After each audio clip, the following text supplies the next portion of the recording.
दहशतवाद्यांना कल्पनेपलीकडे शिक्षा मिळेल, पंतप्रधान मोदींची गर्जना। दहशतवाद्यांची उरली सुरली जमीन नष्ट करण्याची वेळ आल्याचा दिला इशारा।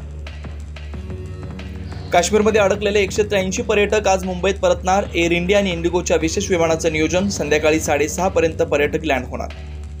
आईने कव्हर केलं पण त्यांनी बाबाच्या पोटात गोळ्या घातल्या। डोंबिवलीच्या दिवंगत अतुल मोनींच्या मुलीनं सांगितली पहलगाम हल्ल्याची हादरवणारी कहाणी। डोक्यावर गोपो कॅमेरा लावून आलेल्या दहशतवाद्यानं डोळ्यांसमोर बाबांना गोळी मारली। संजय लेलेंच्या मुलानं सांगितली आपबीती।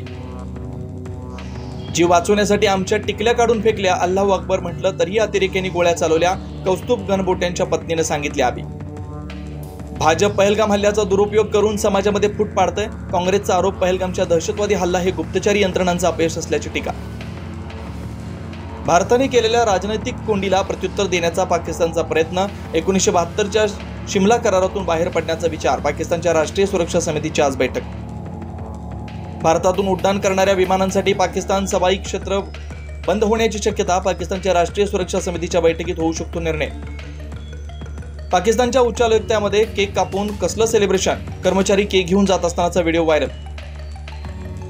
सर्वपक्षीय बैठकीत ठाकरेंची शिवसेना जाण्याची शक्यता। कमी अपरिहार्य कारणास्तव हजर राहणं अशक्य असल्याची अरविंद सावंत यांची माहिती, तर बैठकीला जाणार नसल्याची राऊतांची स्पष्टोक्ती। समुद्र सपाटीलगत उडणाऱ्या क्षेपणास्त्रांचा वेध घेण्याची चाचणी यशस्वी। भारतीय नौदलाच्या INS सुरत युद्धनौकेच्या शिरपेचात मानाचा तुरा।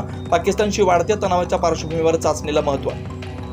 पाकिस्तानी अभिनेता फवाद खानच्या आगामी अबीर गुलाल सिनेमावर बंदी। सिनेमा प्रदर्शित होणार नाही, माहिती आणि प्रसारण खात्यातल्या सूत्रांची माहिती।